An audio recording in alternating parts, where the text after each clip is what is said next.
Welcome back to Naidu exam warriors YouTube channel. ఇంకెవరైనా మన ఛానల్ని సబ్స్క్రైబ్ చేసుకోకపోతే వెంటనే సబ్స్క్రైబ్ చేయండి. అలాగే ఈ వీడియోని లైక్ చేయండి, మీ ఫ్రెండ్స్ అందరికీ కూడా షేర్ చేయండి. ఆంధ్రప్రదేశ్లో మనకి కొత్తగా ప్రభుత్వం అయితే ఏర్పడింది. శ్రీ నారా చంద్రబాబు నాయుడు గారు ముఖ్యమంత్రిగా ప్రమాణ స్వీకారం అయితే చేయడం జరిగింది.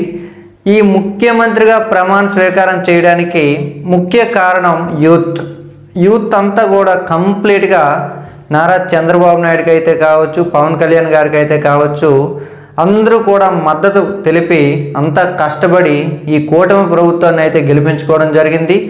అయితే యూత్కి సంబంధించి చాలా సమస్యలు ఉన్నాయి. అందులో ముఖ్యంగా అన్ఎంప్లాయ్మెంట్ సమస్య అనేది చాలా పెద్దదిగా ఉంది. అయితే ప్రభుత్వం రాగానే డిఎస్సి ఇస్తామని అయితే చెప్పడం జరిగింది. ఆ డిఎస్సిని అయితే ఆల్రెడీ ప్రారంభించడం జరిగింది, సంతకం కూడా చేయడం జరిగింది.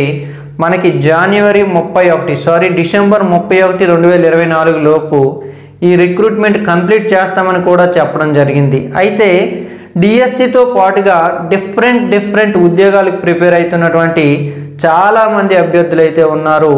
వాళ్ళని కూడా దృష్టిలో పెట్టుకొని వాళ్ళ గురించి కూడా ఒకసారి సమీక్ష చేసి ఆలోచించి కొన్ని నోటిఫికేషన్స్ అయితే ఇవ్వాల్సి ఉంది.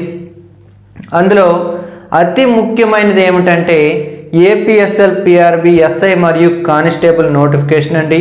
ఎందుకంటే డిఎస్సికి సంబంధించి 6000 పోస్టులతో వైసీపీ గవర్నమెంట్ నోటిఫికేషన్ ఇచ్చింది. ఆ నోటిఫికేషన్ రద్దు చేసి ఈ యొక్క టీడీపీ, జనసేన, బీజేపీ కూటమి ప్రభుత్వము కొత్తగా నోటిఫికేషన్ ఇస్తాము, 16,000 పైచిలుకు పోస్టులతో ఇస్తామని అయితే చెప్పడం జరిగింది. అయితే వాళ్ళంతా కూడా వెరీ హ్యాపీగా ఉన్నారు, ప్రిపేర్ అవుతున్నారు. అయితే ఇప్పుడు బాధల్లో ఉన్నది ఎవరంటే ఏపీఎస్ఎల్, పిఆర్బి, ఎస్ఐ మరియు కానిస్టేబుల్ యాస్పిరెంట్స్ ఎవరైతే ఉన్నారో వీళ్ళంతా కూడా చాలా బాధల్లో ఉన్నారు. మెయిన్ రీజన్ ఏమిటంటే వీళ్ళకి కూడా 6,000 పోస్టులు మాత్రమే, 6,000 నుంచి 6,100 ఇలా పోస్టులు అయితే తీయడం జరిగింది. అది 2022 నవంబర్ నెలలో నోటిఫికేషన్ వచ్చినప్పటికీ కూడా ఇప్పటికీ ఆ నోటిఫికేషన్ అయితే కంప్లీట్ అవ్వలేదు. అయితే ఆ నోటిఫికేషన్కి సంబంధించి హోంగార్డ్ రిజర్వేషన్ విషయంలో సుప్రీంకోర్టు కేసు అయితే ఉంది. అయితే ప్రభుత్వం ఇప్పుడు ఏం చేస్తే బాగుంటుందంటే వేగంగా ఆ యొక్క సుప్రీంకోర్టులో ఉన్నటువంటి కేసుని తేల్చేసి దానికి న్యాయం చేయాలి. ఆ రిక్రూట్మెంట్ యాజ్ యూజువల్గా నడవాలి. అయితే రిమైనింగ్ పీపుల్ ఎవరైతే ఉన్నారో అప్పుడు ప్రిలిమినరీలో 4 లక్షల మంది ఫెయిల్ అయ్యారు. దానికి రీజన్ లేకపోలేదు. ఒక నెల రోజుల్లోనే ఎగ్జామ్ పెట్టడం వలన అది వైసీపీ గవర్నమెంట్ తప్పిదంగానే మనం క్లియర్గా చెప్పొచ్చు. ఆ తప్పిదం వలన చాలామంది క్వాలిఫై అవ్వకుండా పోయారు. ఆ తరువాత కూడా లక్షలాది మంది అయితే క్వాలిఫికేషన్స్తో ఏజ్ వచ్చేసి చాలామంది బయటపడ్డారు. వీళ్ళంతా కూడా APSL, PRB, SI constable notification కోసం అయితే చూస్తున్నారు. ఇక్కడ ఆ ఉన్న నోటిఫికేషన్ 6,000 పైచులకు పోస్టులను కంప్లీట్ చేసినా నష్టపోతారు, ఒకవేళ చేయకపోయినా నష్టపోతారు. అది ఎలాగంటే 6,100 పోస్టులు మాత్రమే వీళ్ళు కంప్లీట్ చేస్తే రిమైనింగ్ ఉన్నటువంటి పీపుల్ ఆ 6,000 పోస్టులు ఎవరికి ఓన్లీ 97,000 మంది ఎవరైతే క్వాలిఫై అయ్యారో వాళ్ళకి మాత్రం ఎలిజిబుల్, మిగతా వాళ్ళంతా కూడా ప్రిలిమ్స్ పోయారు.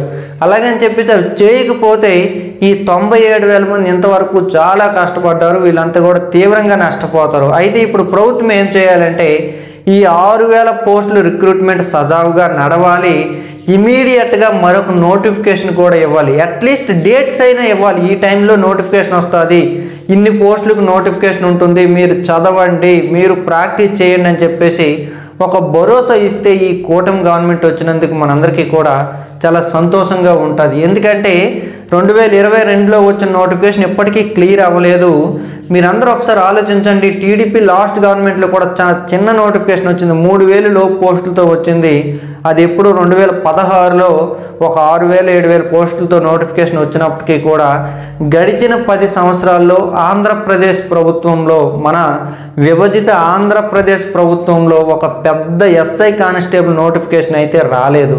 ఇప్పుడు డిఎస్సికి 16,000 ఇచ్చారు కదా, ఆ రకమైన నోటిఫికేషన్ కనుక ఒక్కటిస్తే చదివే ప్రతి ఒక్కరూ కూడా చాలా సంతోషంగా ఉంటారు, చదివే ప్రతి ఒక్కరికి కూడా ఉద్యోగం వచ్చే అవకాశం ఉంటుంది. సో ఐ రిక్వెస్ట్ ఈ గవర్నమెంట్కి నేను చేస్తున్నటువంటి చిన్న ఒక విజ్ఞప్తి, రిక్వెస్ట్ ఏమిటంటే ఈ నిరుద్యోగులు ఎవరైతే ఉన్నారో, ఎస్ఐ కానిస్టేబుల్ నిరుద్యోగులు ఎవరైతే ఉన్నారో ఇమీడియట్గా ఒక నోటిఫికేషన్ అయితే రావాలి. అది 10,000 కంటే ఎక్కువ పోస్టులతో, 10 నుంచి 20,000 ఎక్కువ పోస్టులతో అయితే నోటిఫికేషన్ రావాలి. ఎందుకంటే 25,000 పైచిలకు ఖాళీలు ఉన్న విషయం మనందరికీ తెలిసిందే. వైసీపీ గవర్నమెంట్ ఎందుకు నోటిఫికేషన్ ఇవ్వలేదో మనకైతే తెలియదు. ఇస్తే బాగుంది, కానీ జరిగిపోయింది వదిలేద్దాం, ఆ నోటిఫికేషన్ అనేది పక్కన పెడితే ఆ ప్రభుత్వాన్ని కూడా తొక్కేశారు కాబట్టి ఇంకా ప్రభుత్వానికి ఇంకా సంబంధం లేదు. ఉన్న కొత్త ప్రభుత్వంలో అయినా కూడా మనకి మంచి మంచి నోటిఫికేషన్లు వచ్చి నిరుద్యోగులందరూ కూడా ఉద్యోగస్తులుగా మారాలని అయితే మనస్ఫూర్తిగా కోరుకుంటున్నాను. ఖచ్చితంగా ఎస్ఐ అలాగే కానిస్టేబుల్కి సంబంధించి నోటిఫికేషన్ రావాలి. ఈ విషయంలో అభ్యర్థులు కూడా సాధ్యమైనంత వరకు కూడా ఒక యూనిటీగా పోరాటం చేసి నోటిఫికేషన్ అయితే సంపాదించుకోవాలి. ఎందుకంటే డిఎస్సికి సంబంధించి వాళ్ళు సంపాదించుకున్నారు నోటిఫికేషన్. ఆ రకంగా ప్రభుత్వ పెద్దలైతే కావచ్చు లేదా ప్రతిపక్ష పెద్దలైతే కావచ్చు వాళ్ళ వరకు వెళ్ళి ఒక చర్చలోకి తీసుకురావడం జరిగింది డిఎస్సి నోటిఫికేషన్. కానీ కానిస్టేబుల్ విషయంలో ఆ రకంగా మనం చర్చలోకి తీసుకెళ్ళలేకపోయామనేది కూడా నిజమే. ఒక విషయం గుర్తుపెట్టుకోండి, డిఎస్సి నోటిఫికేషన్ ఇవ్వడం సంతోషమే, కానీ డిఎస్సికి వయో పరిమితి కూడా చాలా ఎక్కువ ఉంటుంది. 40 సంవత్సరాలు 45 సంవత్సరాలకు కూడా అవకాశం ఉంటుంది. కానీ ఇక్కడ ఎస్ఐ కానిస్టేబుల్కి వచ్చేసరికి అలాగ ఉంటుంది. ఎందుకంటే ఇది డిఫెన్స్ జాబ్ కదా, వేగంగా ఏజ్ అయిపోతూ ఉంటుంది. దాదాపు 10 సంవత్సరాల్లో ఇప్పుడు ఎగ్జాంపుల్ 6-7 లక్షల నుంచి 10 లక్షల మంది వరకు యాస్పిరెంట్స్ ఉంటారు. ఈ గడిచిన 10 సంవత్సరాల్లో రిక్రూట్ చేసిన పోస్టుల సంఖ్య 10,000 అయితే దాటదండి. ఈ 10,000 పోస్టులు తీశారు, మిగతా 9 లక్షల పైచిలకు మెంబర్స్ కనీసం పోటీ పడదామన్నా కూడా ఒక మంచి సంఖ్యలో పోస్టులు అయితే లేకపోవడం వలన చాలా ఇబ్బందులు పడుతున్నారు. సో ప్రతి ఒక్కరికి కూడా అవకాశం వచ్చేటట్టు అయితే ఒక పెద్ద నోటిఫికేషన్ అయితే రావాలి. అలాగే దీనికి సంబంధించి ఏజ్ రిలాక్సేషన్ కూడా సాధ్యమైనంత ఎక్కువగా పెంచాలి. ఎందుకంటే ఎవరు తప్పు ఉంది, గడిచిన 5 సంవత్సరాల్లో జగన్మోహన్ రెడ్డి వస్తాడు, నోటిఫికేషన్ వస్తుంది, ఉద్యోగం సాధించేద్దామని చెప్పేసి చాలామంది ఆశపడ్డారు, చాలామంది అన్యాయానికి గురయ్యారు. ఎందుకంటే ఒక నోటిఫికేషన్ కూడా కంప్లీట్ అవ్వలేదు. 2 సంవత్సరాల నుంచి 6,000 పోస్టులకి 2 సంవత్సరాల నుంచి పరిగెడుతూనే ఉన్నారు. ఇంకా ఆ కథ ఇంకా ముగియలేదు. సో అది దానికి యాజ్ యూజువల్గా రిక్రూట్మెంట్ జరగాలి. అలాగే కొత్తగా ఒక నోటిఫికేషన్ కూడా మనకి ఇవ్వాలి. ఆ నోటిఫికేషన్ కూడా 10 నుంచి 20,000 పోస్టుల వరకు ఇస్తేనే న్యాయం జరుగుతుంది. ఎస్ఐ కూడా చాలా తక్కువ పోస్టులతో నోటిఫికేషన్ వచ్చింది. ఇమీడియట్గా ఎస్ఐకి సంబంధించి కూడా నోటిఫికేషన్ ఇవ్వాలి. అంటే అట్లీస్ట్ నెక్స్ట్ 6 మంత్స్లో వస్తుంది, లేదా నెక్స్ట్ 1 ఇయర్ లోపల కంప్లీట్గా ప్రాసెస్ జరుగుతుంది, మేము నోటిఫికేషన్ ఇస్తామని చెప్పేసి ఇవ్వాలి.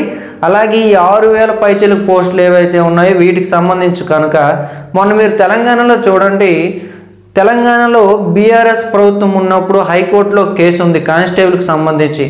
ఆ ప్రభుత్వం దానికి సంబంధించి కరెక్ట్గా స్పందించలేదో మరి ఏం జరిగిందో మనకు తెలియదు. కానీ తరువాత రేవంత్ రెడ్డి కాంగ్రెస్ గవర్నమెంట్ వచ్చిన వెంటనే ఆ కోర్టులో ఉన్న విషయాన్ని కూడా వీళ్ళు వేగంగా పరిష్కరించి పోస్టింగ్లు అయితే ఇవ్వడం జరిగింది. సో ఇప్పుడు కూడా ఆ సమస్య ఏదైతే ఉందో అందరికీ న్యాయం జరిగేటట్టు పరిష్కరించాలంటే మన తెలుగుదేశం ప్రభుత్వం ఏదైతే ఉందో, తెలుగుదేశం జనసేన బీజేపీ ప్రభుత్వం ఏదైతే ఉందో, ఈ ప్రభుత్వము సుప్రీంకోర్టులో వీళ్ళ యొక్క లీగల్ టీంతో వేగంగా అది క్లియరెన్స్ వచ్చేటట్టు చేయగలిగితే చాలా చిన్న విషయం ఇది. ఎందుకంటే అవతల పెద్ద అడ్డుపడేవారు ఎవరు ఉంటారు కదా, అందరికీ న్యాయం జరుగుతుందంటే అందరూ సపోర్ట్ చేస్తారు. సో ఈ విషయంలో సాధ్యమైనంత వరకు కూడా చర్యలు తీసుకొని ఈవెంట్స్ పెట్టేసి ఉద్యోగాలు కల్పించాలి. అలాగే మరొక నోటిఫికేషన్ కూడా రావాలి. లేదు ఇదే 6,000 పోస్టులకు మరొక 6,000 పెంచేసినా కూడా మిగతా అభ్యర్థులు తీవ్రంగా నష్టపోతారు. ఎందుకంటే 97,000 మందికి ఇది పెంచినట్టు అవుతుంది. గడిచిన 4 సంవత్సరాల నుంచి 5 సంవత్సరాల నుంచి క్వాలిఫైడ్ క్యాండిడేట్స్ అయితే కావచ్చు, అంతకుముందు 18 సంవత్సరాలు నిండలేదని అప్లికేషన్ పెట్టిన వాళ్ళు 16 ఏళ్ళలోళ్ళు కూడా ఆ నోటిఫికేషన్కి 16 ఏళ్ళకి ఇప్పటికి 18 ఏళ్ళు అవుతుంది, 18 ఏళ్ళకి 20 ఏళ్ళు అవుతుంది. ఆ నోటిఫికేషన్లో 69 మార్కులు 70 క్వాలిఫికేషన్ ఉంటే 69 మార్కులు వచ్చి కోల్పోయిన వాళ్ళంతా కూడా ఈసారి బాగా ప్రిపేర్ అయ్యి ఉంటారు, వాళ్ళందరూ నష్టపోతారు. కాబట్టి ఈ నోటిఫికేషన్ రద్దు చేసి ఎట్టి పరిస్థితుల్లో కొత్త నోటిఫికేషన్ ఇవ్వకూడదు. ఈ నోటిఫికేషన్కి ఎట్టి పరిస్థితుల్లో కూడా పోస్టులు పెంచకూడదు. యాజ్ యూజువల్గా ఈ నోటిఫికేషన్ ముందుకు నడవాలి. అట్ ద సేమ్ టైం మరొక పెద్ద నోటిఫికేషన్ అయితే ఖచ్చితంగా ఇవ్వాలి. సో ఈ విషయంలో ఇవ్వాలని చెప్పేసి ప్రతి ఒక్కరూ కూడా కామెంట్ చేయండి. అలాగే సంబంధిత మన పరిధిలో ఉన్నటువంటి ప్రజాప్రతినిధులు కూడా ఒక రిప్రజెంటేషన్ అయితే ఇవ్వండి. ఈ విషయంలో మన నూతన హోంమంత్రి గారు కూడా అనిత గారు కూడా చర్య తీసుకోవాల్సిందిగా మనస్ఫూర్తిగా కోరుకుంటున్నాను. I wish you all the best and thank you one and all.